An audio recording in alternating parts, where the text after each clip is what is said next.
There are moments when everything you thought you knew shatters in an instant. I had driven this road 1,000 times. I knew every crack in the asphalt, every bend, every fence post. But that afternoon, when I came home to visit my father, something was wrong.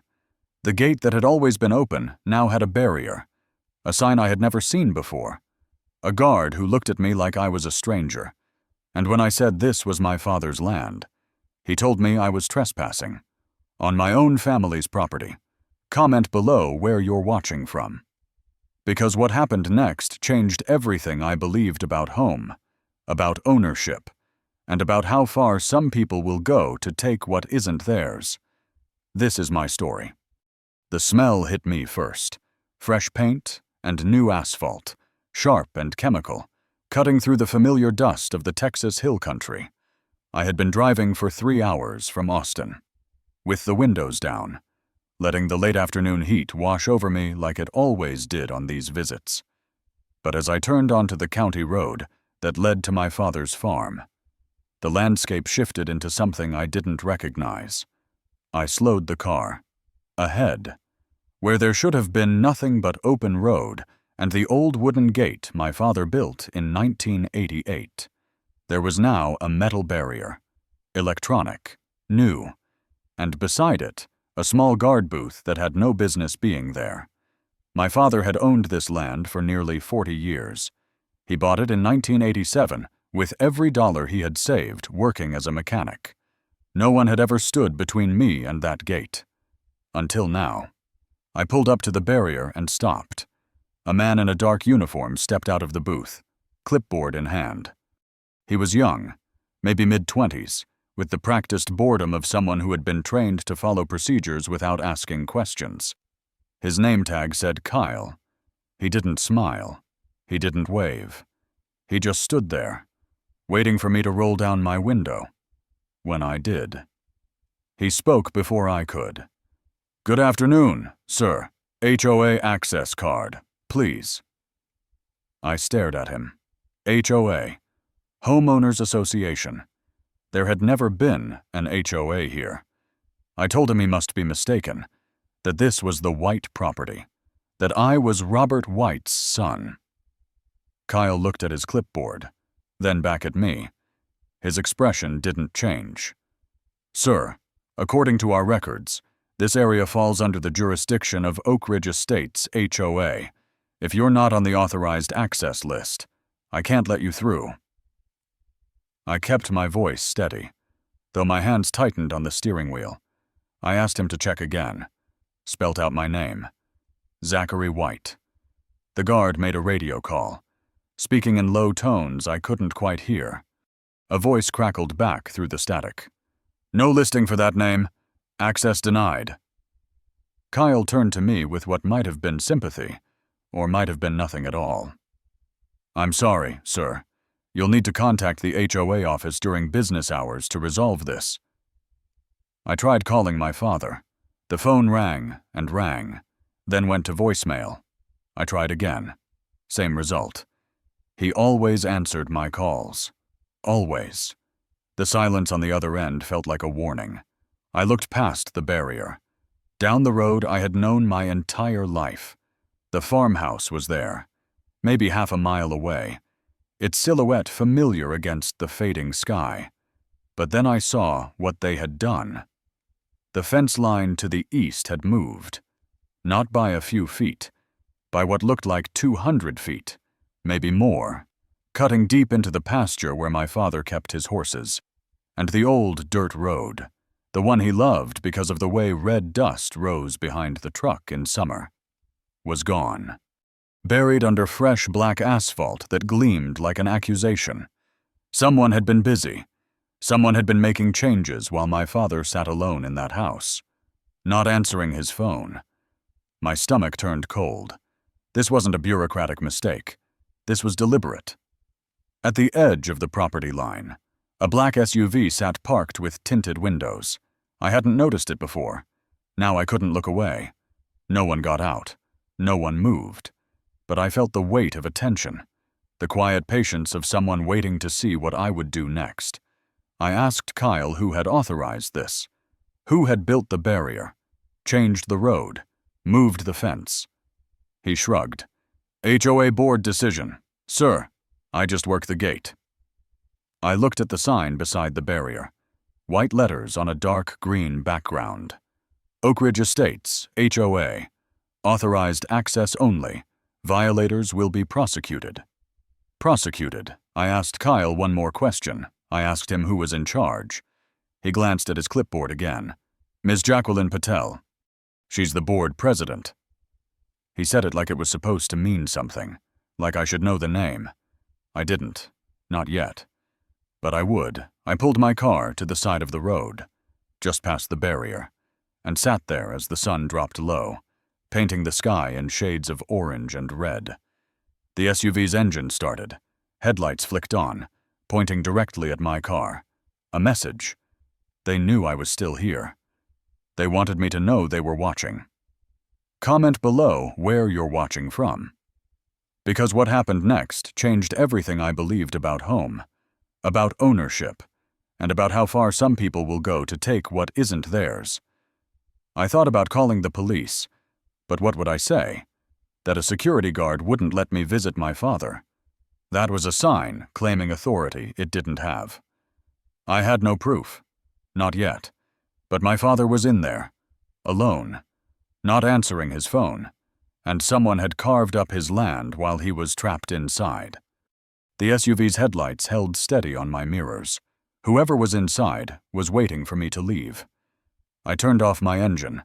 I wasn't going anywhere. I waited until dark. The SUV eventually pulled away, its headlights sweeping across the road before disappearing toward the new development glowing on the horizon. Oak Ridge Estates. Even the name sounded manufactured, the kind of thing a marketing team creates to sell the illusion of prestige.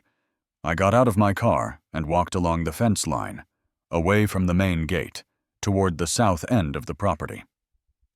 There was a secondary entrance there, a simple wooden gate my father and I had installed together when I was 14, the summer I turned 15. We spent 3 weekends rebuilding it after a storm knocked it down. He taught me how to set posts in concrete, how to hang a gate so it would swing true for decades. When I reached that gate, now, I stopped. The old padlock was gone. In its place was a heavy-duty combination lock, shiny and new, with a small sticker on the back. Property of Oak Ridge Estates, HOA. They had replaced our work with theirs, erased our history with a piece of metal and a sticker. I climbed over the fence and made my way toward the farmhouse, cataloging changes as I walked. Fresh tire tracks cut across the north pasture where no vehicle should have been. Survey flags, bright orange, dotted the tree line near the creek. A section of barbed wire had been removed from the eastern fence and replaced with white vinyl slats, the kind you see in suburban backyards. Each detail was small. Together, they formed a pattern of encroachment so deliberate it made my jaw tighten. The porch light was off. The windows were dark. For a moment, I thought the worst. Then I saw movement behind the screen door. My father stepped out, squinting into the darkness. He was thinner than I remembered. His belt cinched 2 notches tighter than the last time I visited. His hands shook slightly as he gripped the doorframe. But when he recognized me, his face changed. Relief, joy, and something else underneath. Fear. He pulled me into a hug and held on longer than usual. His grip felt weaker than it should have. "Zach," he said, his voice rough. "I didn't know if you'd come." I asked him why he hadn't answered his phone. He led me inside, moving with the careful steps of someone who had stopped trusting his own balance. The landline on the kitchen wall was dead. "Stopped working last week," he said. "Phone company claims there's a dispute about the service address, something about property lines being under review." His cell phone sat on the table with a cracked screen and a dead battery. The bedroom outlet had failed. Small sabotages, each one explainable on its own. That added up to total isolation. I plugged his phone into my portable charger and sat down across from him. The kitchen table was covered with documents, arranged in chronological order of a siege. I asked him to tell me everything. 6 months ago. The construction started on the adjacent land. Bulldozers, cement trucks, crews working dawn to dusk. Within weeks, Oak Ridge Estates began to take shape. Luxury homes for families seeking rural tranquility with modern amenities. Then the letters started. The first one welcomed my father to the Oak Ridge Estates community and informed him of his obligations as a member of the HOA. The second reminded him that failure to pay dues would result in penalties. The third included a bill for 18 months of assessments, plus interest, plus administrative fees.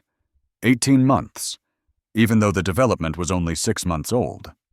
The letter explained this with a single sentence. The HOA had been legally established on paper 12 months before construction began, and all properties within its designated boundaries were retroactively enrolled from that date. They had created an organization, drawn lines on a map that included his land, and then charged him for the privilege of membership he never agreed to. The total was over $12,000. My father wrote back, explaining that his property predated their development by decades. The response was a lien notice. If he did not pay within 90 days, they would begin foreclosure proceedings. I examined the documents one by one. A plat map with boundaries that swallowed 200 feet of his eastern pasture. A declaration naming the access road as HOA Common Area. A schedule of fines for unauthorized structures that referred to his own barn. Each paper was signed by the same name, Jacqueline Pattle, President, Oak Ridge Estates Homeowners Association. This wasn't random harassment. It was a system designed to manufacture legitimacy, to bury ownership under paperwork until the victim surrendered or drowned in legal fees. My father's hands trembled as he gathered the letters. They say I'll lose the house. Zach, if I don't pay, they'll take everything. His voice cracked on the last word. I told him we would figure it out. I told him not to sign anything, not to speak to anyone from the HOA, and not to let anyone onto the property. I told him I would find out who Jacqueline Patel was and what she really wanted. He nodded, but the exhaustion in his eyes told me months of this pressure had already done their damage. Isolate, intimidate, exhaust, wait for surrender. That was the strategy. And it had almost worked. I walked outside to clear my head. The night air carried the scent of cedar and grass. Then I saw him. A figure standing at the tree line, maybe 30 yards away, closer than the SUV had been, bolder. He raised a camera with a long lens and fired off a burst of shots, the shutter clicking rapidly and deliberately. He wasn't hiding. He wanted me to see him, wanted me to know they were building a file, documenting my presence, preparing for whatever came next. He lowered the camera and stood there, motionless, watching me watch him. After a long moment, he turned and walked away without hurrying.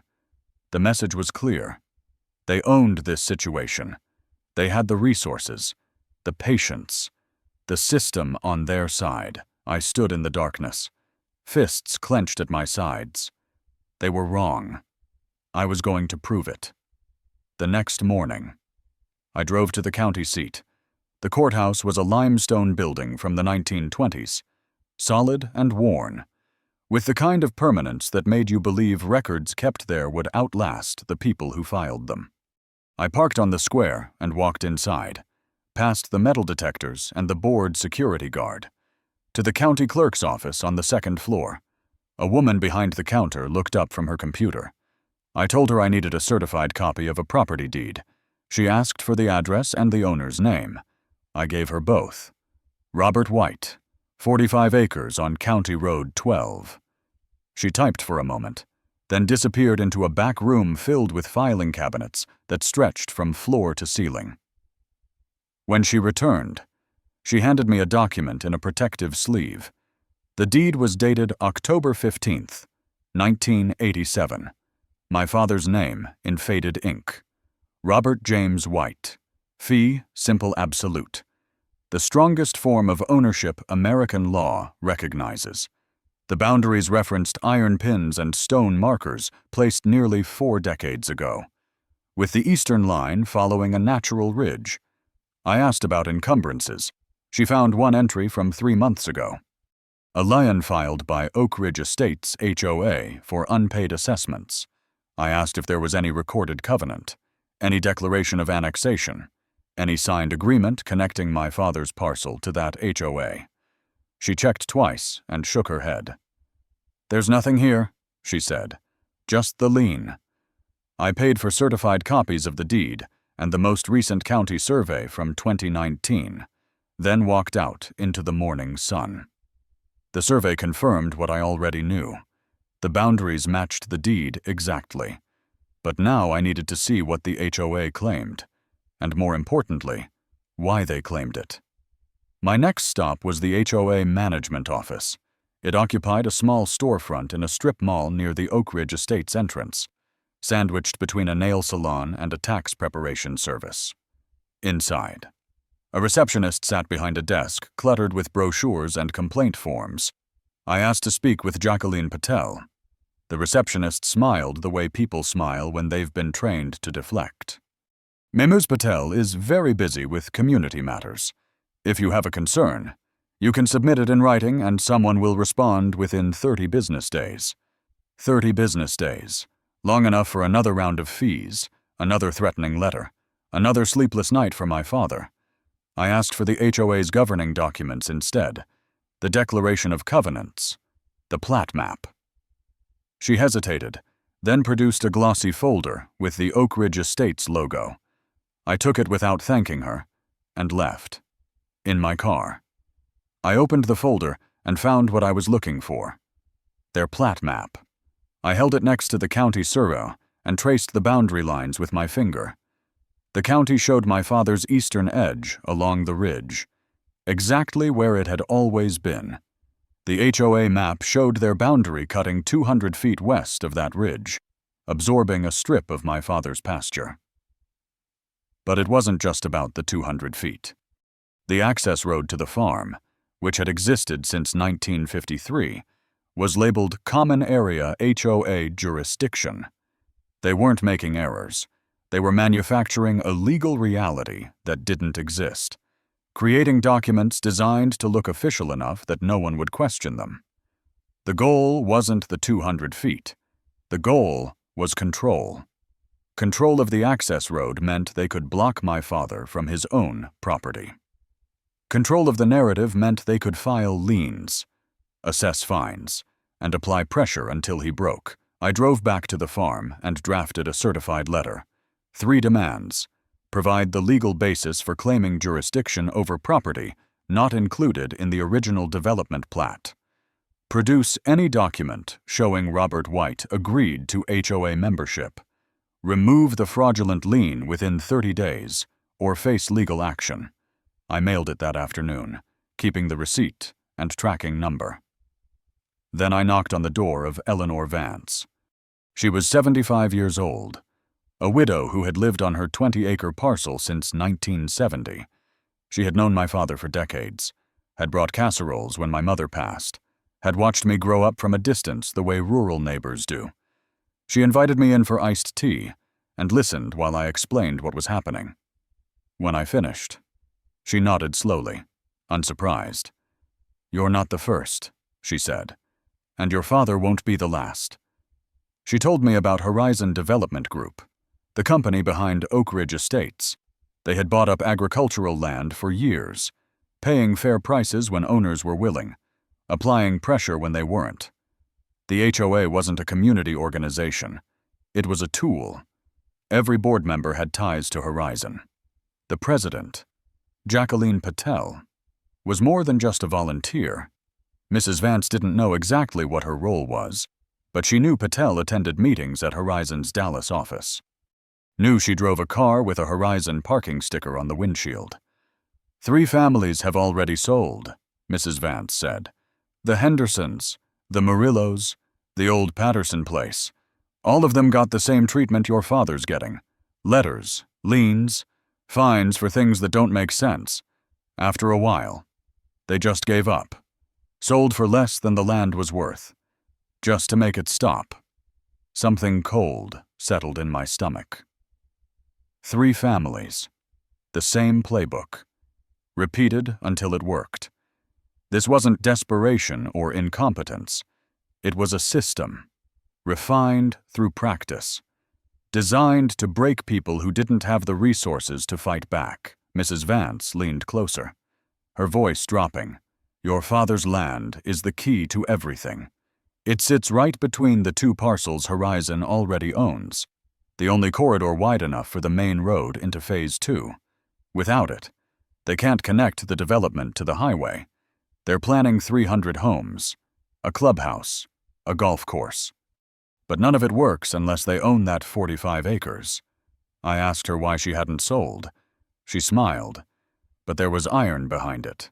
Because my husband built this house with his own hands, and I'll die in it before I let them push me out. I understood. I felt the same way about my father's farm. The difference was, I had seen this kind of pattern before. In data, in systems, in the way. Bad actors hide their intentions behind layers of procedure and paperwork. I thanked Mrs. Vance and walked home under a sky full of stars. The pieces were connecting. Horizon Development Group, Jacqueline Patel, Phase 2. A corridor they needed and couldn't build without. My father wasn't a victim of bureaucratic confusion. He was an obstacle. And they had a proven method for removing obstacles. Now I knew what I was looking for, and I was going to find proof that would make them regret ever targeting Robert White. 10 days after I mailed the certified letter, the response arrived. Not an answer to my demands, an escalation. The envelope was thick, stuffed with documents that waited calculated aggression. I sat at my father's kitchen table and opened it while he stood at the window, his back to me, watching the empty pasture where his horses used to graze. He had sold them 2 months ago. Couldn't afford the feed anymore, he said. But I knew the real reason. He had stopped believing he would be here long enough to care for them. The first document was a notice informing Robert White that he had been suspended from all community amenities and common areas due to his failure to comply with HOA regulations. I almost laughed. My father had never set foot in their clubhouse, their pool, their manicured walking trails. Now he was officially banned from places he had never wanted to visit. The pettiness of it was almost impressive. A bureaucratic slap designed to remind him that they controlled even the things he didn't want. The second document was a revised assessment. Monthly dues doubled, plus a new special assessment for infrastructure improvements. Total now exceeding $18,000. But it was the third document that showed they had changed tactics. A formal complaint had been filed with the County Code Enforcement Office, alleging that structures on Robert White's property violated zoning ordinances. The complaint cited an unpermitted agricultural building and hazardous conditions requiring immediate inspection. The agricultural building was the barn my grandfather had built in 1962. It had stood there for over 60 years without a single complaint. Someone had weaponized the county against us, turning a government office into another pressure point. My father finally turned from the window. He didn't look scared anymore. He looked hollowed out, like something essential had been removed. "I forgot to eat yesterday," he said, as if commenting on the weather. "Just forgot. Sat in that chair until it got dark, and realized I hadn't moved all day." 2 days later, the utilities were cut. I was in Austin when my father called, his voice flat with exhaustion rather than confusion. The electricity went out at noon. The power company told him a service dispute had been filed through their commercial accounts division, claiming the property address was under legal review for ownership status. The filing had been made by Lone Star Community Services, the HOA's management company. They had used their corporate account to trigger an automatic suspension pending resolution. The water company received an identical filing an hour later. It was elegant, in a ruthless way. No judge, no hearing, no due process. Just a form submitted by someone who knew exactly which buttons to push. I drove back that night. The farmhouse was dark, lit by candles and the flashlight on my phone. My father sat motionless in his chair, not wrapped in a blanket this time, just sitting in the dark like he had forgotten that light was something he was allowed to have. I told him to pack a bag. He didn't argue, didn't ask how long, just stood up slowly and walked to his bedroom like a man following orders he no longer had the strength to question. The drive to Austin was silent. I gripped the steering wheel and fought the urge to turn around, to drive to that strip mall office, to confront Jacqueline Patel directly. But I knew that was exactly what they wanted. One outburst, one raised voice, one moment where I looked like the aggressor instead of the victim. And they would use it against us. They would paint my father as unstable, claim we were harassing their staff, and file for a restraining order that would keep us away from the property entirely. I had to be smarter. I had to fight where I could win. I spent 2 days calling attorneys. Most were polite but discouraging. HOA disputes were messy, expensive, and hard to prove. One firm wanted $15,000 just to review the file. Another suggested my father pay the assessments and put this behind him. On the 4th call, I reached Diana Reyes. Her office was in a converted Victorian near the University of Texas campus, but there was nothing quaint about the woman behind the desk. She was maybe 45, with reading glasses pushed up on her head and a voice that cut through pleasantries like a scalpel.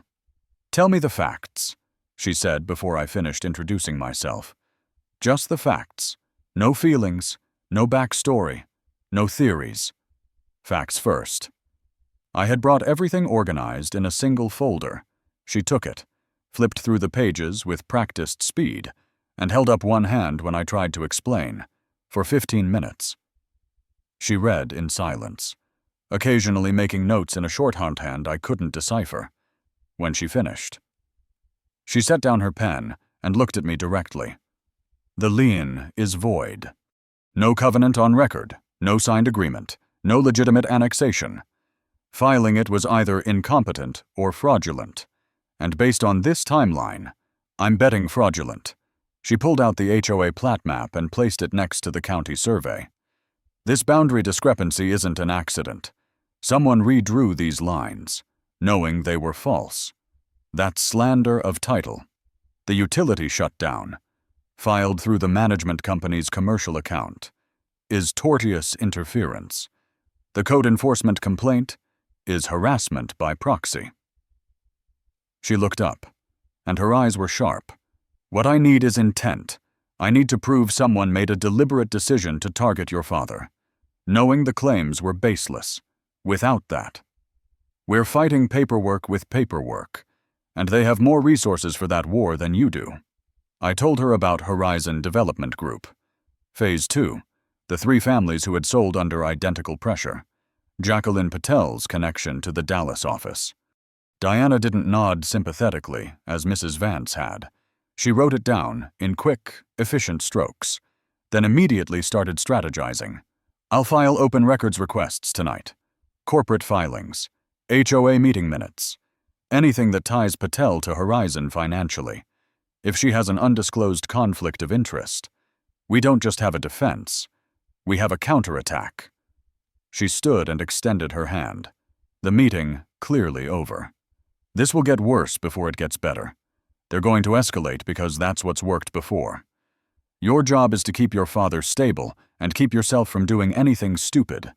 My job is to build a case that makes them regret ever hearing the name White." I shook her hand. Her grip was firm, businesslike. Nothing like the sympathetic warmth of Mrs. Vance's kitchen. But warmth wasn't what I needed right now. I needed someone who saw this as a war and knew how to win it. Walking out of her office, I felt the shift in my chest. We weren't just surviving anymore. We were preparing to fight back. And for the first time since that gate refused to open, I believed we could win. Diana worked fast. Within a week, She had filed open records requests with the county, the Texas Secretary of State, and the State Real Estate Commission. She had also submitted a formal demand letter to Oak Ridge Estates HOA, putting them on notice that further action against Robert White would constitute evidence of harassment.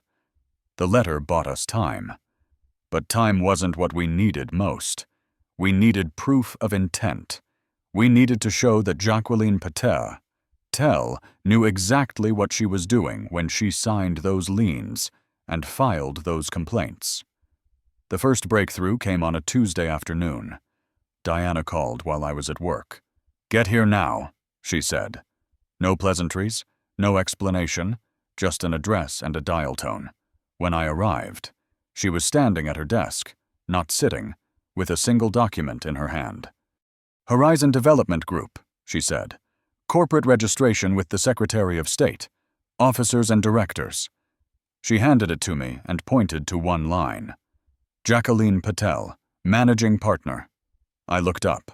Managing Partner, not just HOA President. Diana's expression was sharp, almost predatory. She has an equity stake in Horizon. Every dollar that the company makes on Phase 2 puts money directly in her pocket. And she never disclosed it. Not to the HOA members, not to the county, not to anyone she was supposedly serving as a neutral board president. She pulled out another document, thinner this time. HOA meeting minutes from 14 months ago. "This is the meeting where they voted to expand jurisdiction over neighboring properties. Motion proposed by Patel. Passed 5-0. Every board member was a Horizon employee or affiliate. No homeowners present because no homes existed yet." I scanned the bureaucratic language. A motion to incorporate neighboring parcels for unified community planning. My father's land.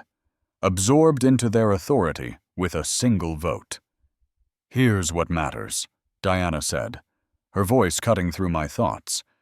"This vote had no legal effect. 0. You can't annex someone's property into an HOA without recorded covenants, county filings, or the owner's consent. They didn't do any of that. They just drew new lines on their own map and started acting like it was real." She tapped the document with one finger. "That's not aggressive. That's fraud. They created the appearance of authority they knew they didn't have. And they used it to file liens and restrict access. Every action they took against your father was based on a legal fiction they manufactured themselves." I set the papers down. The scope of it was becoming clear. Not a mistake. Not overzealous bureaucracy. A coordinated strategy built on documents designed to look legitimate while having no actual force. Diana wasn't finished. She turned her monitor toward me. "This came in this morning. Anonymous email, no return address, routed through a privacy service." I leaned in to read. "Before you ask," she said. "I don't know who sent it, but the metadata suggests it originated from inside Horizon's corporate network. My guess is someone who saw what was happening and couldn't stomach it anymore. Maybe they're afraid of retaliation. Maybe they just wanted to sleep at night. Either way, they gave us everything." The attachment was an email chain dated 8 months ago. Internal communications between Jacqueline Patel and Marcus Webb, Horizon's CFO. The subject line was White Parcel, Acquisition Timeline. I read it once, then again, feeling something shift in my chest that wasn't anger. It was a shock. Cold, clarifying shock. "The white parcel remains our primary obstacle," Patel had written. "Owner is elderly, lives alone, no legal representation. Recommend continued pressure through HOA channels. Assessment increases. Lien filing and access restrictions. Timeline estimate 4 to 6 months before he accepts the buyout offer. Property value for Phase 2, $2.3 million. $2.3 million. I read the number 3 times. They were trying to force my father to sell land worth over $2 million by burying him in fraudulent fees and cutting off his utilities, the $12,000 in assessments, the $18,000 after penalties. were pocket change compared to what they stood to gain. They had calculated exactly how long it would take to break an old man living alone. Budgeted it like a line item in a project plan. 4 to 6 months. We were in month 7.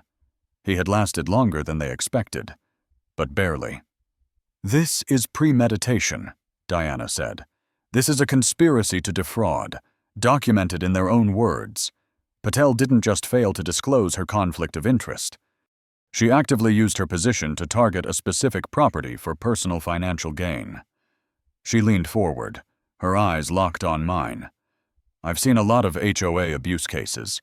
Power-hungry boards, petty feuds, incompetent management. This is different.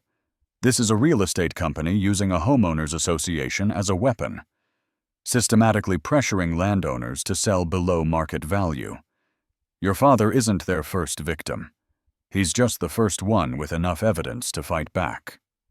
I thought about the Hendersons, Los Murillos, the Patterson place, families who had surrendered because they didn't know what was being done to them, because they thought they were fighting bad luck instead of a calculated assault.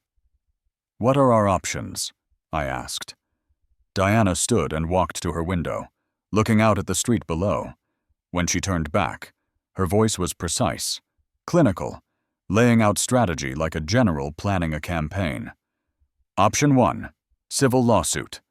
Slander of title, fraud, intentional infliction of emotional distress, and conspiracy.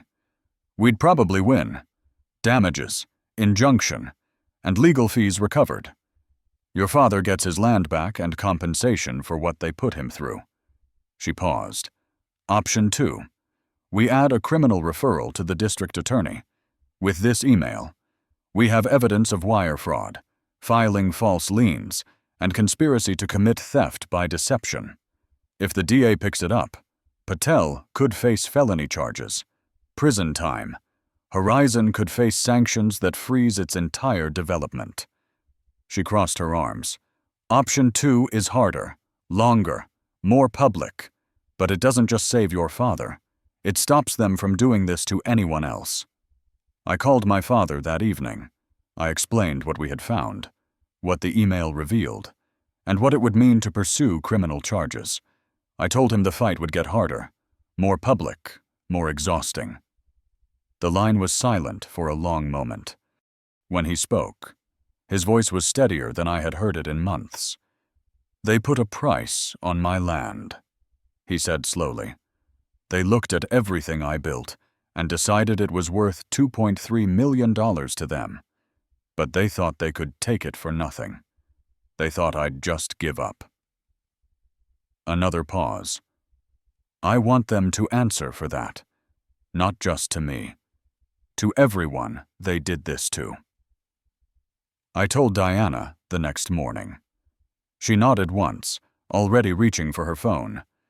"Then we file everything, civil and criminal. We don't stop until it's finished." The shift was complete. We weren't defending anymore. We were going on offense. Diana filed the civil lawsuit on a Thursday morning.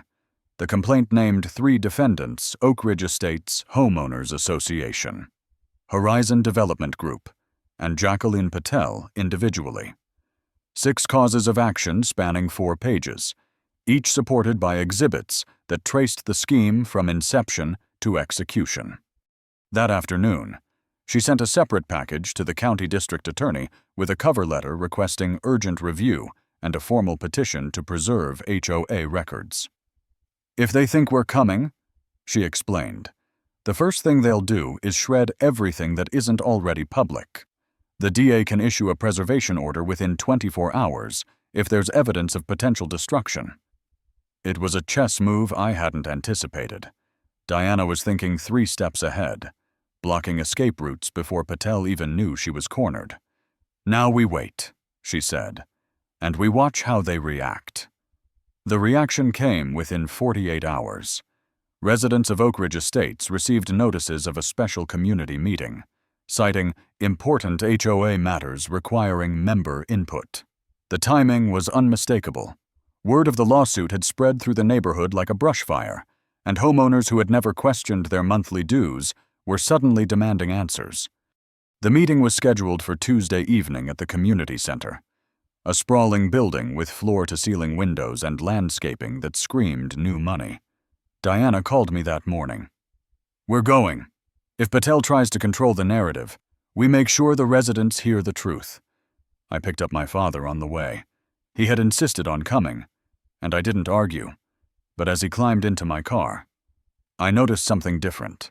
He wasn't wearing the determined expression I had seen when he agreed to fight.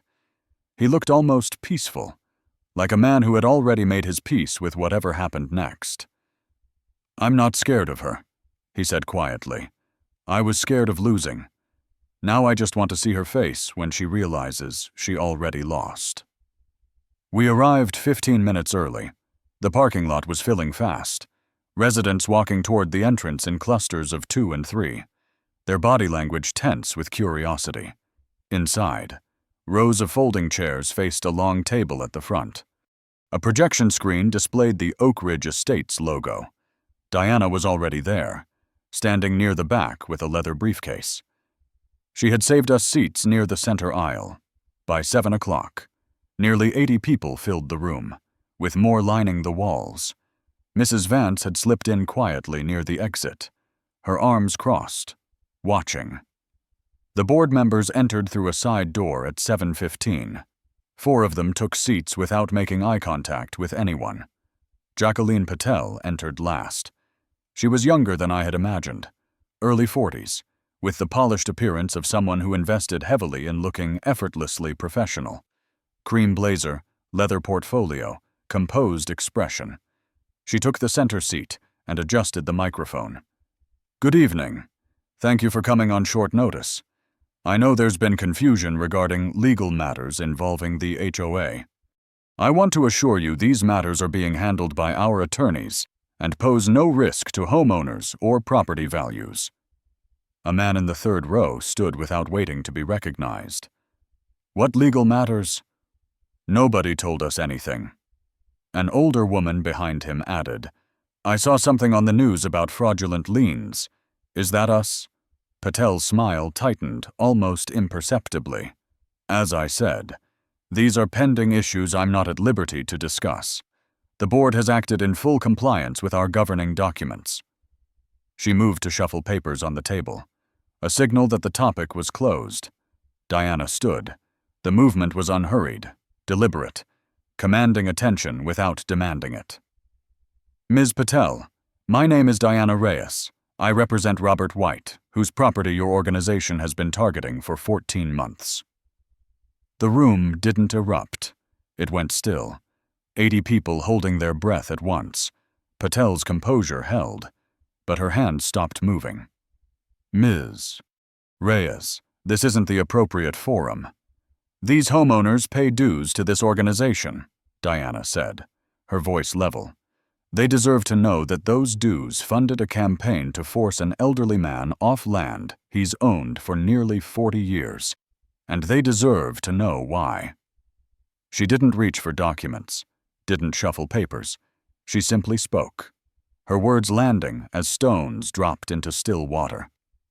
"Last week, I filed a lawsuit alleging fraud, slander of title, and conspiracy. The evidence includes internal communications in which you described a strategy to pressure Mr. White into selling below market value. You wrote that he was elderly, lived alone, and had no legal representation. You estimated it would take 4 to 6 months to break him." A woman near the front turned to stare at Patel. A man pulled out his phone, not to record, but to text someone urgently. An elderly couple in the back row exchanged a look of dawning horror. The reactions weren't uniform outrage. They were individual reckonings, 80 people processing the same information through different fears. Patel's jaw tightened. Her fingers pressed flat against the table. "Those allegations are distortions taken out of context. Robert White refused to comply with community standards. He obstructed development that would benefit everyone here. The board acted within its legal authority." "What legal authority?" The question came from a young woman standing along the wall. her voice sharp with genuine confusion. "I bought my house 2 years ago. Nobody ever told me the HOA had jurisdiction over properties outside the development." Diana answered before Patel could. "It doesn't. The vote to expand HOA boundaries was held before any homes were built, by a board consisting entirely of Horizon Development Group employees. It was never recorded with the county. It has no legal effect. Every lien filed against Mr. White was based on authority the HOA never possessed." The young woman turned to Patel. "Is that true?" Patel didn't answer. Her silence was more damaging than any denial. The room began to fragment, side conversations breaking out, residents turning to each other with questions no one could answer. Then the door at the back opened. A sheriff's deputy entered first, his badge catching the light. Behind him came a woman in a gray suit carrying a folder embossed with the county seal. The deputy's voice cut through the noise. "Ms. Patel, I'm here on behalf of the county district attorney's office. A preservation order has been issued for all HOA financial records, correspondence, and meeting minutes related to boundary disputes and lien filings. We'll need access to those documents tonight." He paused, letting the words register. "Additionally, a preliminary investigation has been opened into allegations of fraud and filing false liens. You're being asked not to leave the county until further notice." Patel stood slowly, her composure finally cracking not into anger but into something worse. Confusion, the look of someone who had been so certain of her own invulnerability that she couldn't process its collapse. "I need to call my attorney," she said, her voice barely above a whisper. The other board members were already pushing back from the table. One of them, a man in his 50s, spoke without looking at Patel. "I never saw any emails. I was told the boundary expansion was routine." Another nodded rapidly. "I didn't know about her connection to Horizon. None of us did." The deputy moved toward the side door, gesturing for Patel to follow. Residents surrounded the remaining board members, voices overlapping with questions and accusations. Diana touched my arm. "We're done here. Let them sort out the rest." I looked at my father. He wasn't watching Patel anymore. He was watching the residents, the chaos, the collapse of a system that had nearly destroyed him. There was no triumph in his expression, just a quiet exhaustion, the kind that comes when a weight you've carried for too long is finally set down. He turned toward the exit without a word. As we walked out into the cool night air, I heard someone behind us say, "Who's Robert White? Does anyone know him?" My father didn't slow down. He didn't need them to know him. He just needed them to know the truth. And now they did. The collapse happened faster than anyone expected, driven by forces that had been building long before we filed our lawsuit. The county had been quietly receiving complaints about HOA overreach for years, most of them dismissed as neighbor disputes or contract misunderstandings. Our case gave them something different: documentary evidence, a whistleblower, a pattern that stretched across multiple properties and implicated a major developer. The district attorney later told a reporter that Hartman's cooperation alone had saved them 6 months of investigation. Within 3 days of the community meeting, 2 board members resigned. Within 5, Gerald Hartman, the treasurer who had been quietly documenting everything for 2 years, walked into the DA's office with a flash drive and a request for immunity. The dominoes didn't fall one by one.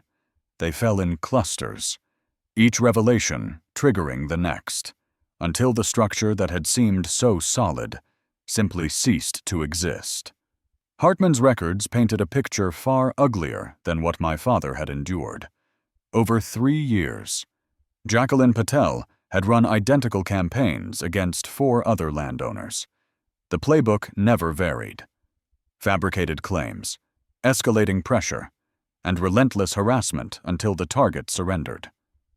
2 families had already sold to shell companies traced back to Horizon. The Hendersons received 60% of their land's value. The Murillos got less. 2 others were still fighting when Diana reached out to them. Their properties under the same illegal liens that had nearly broken my father. By the end of the week, she had 3 new clients and the foundation for something larger. A class action that would force Horizon to answer for every property they had stolen through manipulation and fraud. The media attention accelerated everything.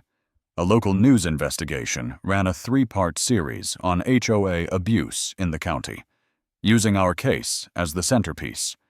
State representatives called for legislative reform. The county commission held an emergency session on oversight procedures. What had started as one old man fighting for his farm had become a symbol of something broken in the system, something that voters and politicians suddenly couldn't ignore. The grand jury convened within 2 weeks. On day 18, the indictment came down. Jacqueline Patel faced 6 counts of filing fraudulent liens, 4 counts of wire fraud, 2 counts of conspiracy to commit theft, and 1 count of tampering with government records. Maximum sentence 45 years. She was arrested at her Dallas home on a Wednesday morning. The footage showed her being led out in handcuffs, her face rigid with the controlled fury of someone who still believed this was a mistake that would be corrected. Bail was set at $150,000. She posted it within hours, but the conditions gutted her. Passport surrendered. GPS monitoring. No contact with board members, residents, or anyone at Horizon. For a woman who had built her power on connections and control. The isolation was its own kind of prison. Horizon tried to distance itself with a statement expressing shock and disappointment at actions taken without corporate knowledge. The statement collapsed 3 days later when the Texas Attorney General announced investigations into 6 of their developments statewide. Phase 2 of Oak Ridge Estates was suspended indefinitely. The company's stock dropped 11% in a single trading day. The county placed the HOA under administrative oversight. An independent manager would handle operations until residents could elect a new board. Every financial record would be audited. Every lien filed outside legitimate boundaries was voided and removed from public records. My father's property was cleared first, along with 11 others. But the real change was harder to measure. Homeowners who had trusted their dues were being spent on landscaping and pool maintenance discovered they had been funding a predatory land grab. Some were angry. Some were ashamed. A few reached out to my father directly, leaving messages of apology on his voicemail, as if they could have stopped what was happening if only they had paid attention. I drove to the farm that weekend. The house had sat empty since the night I brought my father to Austin, preserved under court order, frozen in time. But when I pulled into the driveway, something was different. The grass had been mowed. The flower beds along the porch, the ones my mother had planted 20 years ago, had been weeded and watered. A small envelope was tucked into the screen door. Inside was a handwritten note. "Robert, welcome home. We should have done more. Eleanor." I walked the property as the sun dropped low, but I didn't follow the fence lines or catalog the damage. I had done that enough. Instead, I sat on the porch steps where my father used to drink his morning coffee, watching the light change across the fields. The land didn't look wounded or scarred. It looked the way it always had. Patient, indifferent to the human dramas that played out on its surface. It had been here before my grandfather bought the first parcel, before the county was incorporated, before anyone thought to draw lines on maps and call them boundaries. It would be here long after all of us were gone. I called my father as the first stars appeared. I told him the liens were cleared, the charges filed, the property waiting. I expected relief. I expected the steady determination I had seen building in him over the past weeks. Instead, there was a long pause. When he spoke, his voice was quiet, uncertain in a way I hadn't heard before. "I keep thinking about what it'll feel like," he said, "walking through that door again, sleeping in that room. I wanted it so badly for so long. Now I'm almost afraid it won't feel like mine anymore. I understood. Home isn't just a place. It's a feeling of safety, of belonging, of knowing the ground beneath your feet is solid. They had taken that from him. Winning it back legally didn't automatically restore what had been broken inside. It might take time, I said, but it's still yours. It always was. Another pause. Then something shifted in his voice. Not confidence. Exactly. Something more fragile. Hope that you're willing to risk disappointment. I'll be there tomorrow, he said. First light. I want to see the sun come up over the east pasture. Haven't seen that in almost a year. I stayed on the porch until the darkness was complete, listening to the sounds that had been the backdrop of my childhood. Crickets, wind through the oak trees, the distant hum of the highway that led everywhere else. Tomorrow. My father will stand here again, not as a visitor, not as a defendant, as the owner of land that 4 generations of paperwork and one woman's greed had tried to take from him. They had failed, and in failing, they had lost everything. The land remained. It always would. 6 months later, Jacqueline Patel stood before a federal judge and accepted a plea deal. 3 years in prison for wire fraud, 5 years probation, a lifetime ban from real estate management or HOA governance. She read a prepared statement expressing remorse, but her eyes were flat, calculating the path of least damage. Horizon Development Group settled the civil suits for $1.2 million. My father received $180,000. He donated half to the legal aid fund Diana established for homeowners facing HOA abuse. The other half, he told me, would go toward rebuilding the barn roof and buying 2 horses for the east pasture. The place has been too quiet, he said. Time to make it feel alive again. The white vinyl fence came down on a Saturday in early spring. A court-ordered crew arrived at dawn to remove every post and slat at Horizon's expense. But my father didn't watch from the porch this time. He was in the kitchen, making breakfast, moving through the space like a man relearning the geography of his own home. I found him standing at the window above the sink, spatula in hand, staring at the pasture where the fence had stood. Smaller than I remembered, he said softly. The gap they took, I thought it was enormous, but it's just a strip of grass. He turned back to the stove. Funny what fear does to your eyes. We didn't walk the boundary that afternoon. Instead, we drove to the nursery in town and bought a young pecan tree, the kind my mother had always wanted to plant near the creek. My father dug the hole himself, refusing help, his movement slow but deliberate, when the sapling was in the ground. He knelt beside it and pressed the soil firmly with both hands.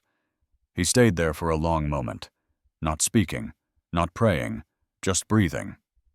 When he stood, there were no tears, just a stillness I had never seen in him before. The stillness of a man who had stopped fighting, because there was nothing left to fight. She would have liked this, he said. I nodded. We walked back to the house together as the evening light turned gold across the land that was, and always had been, ours.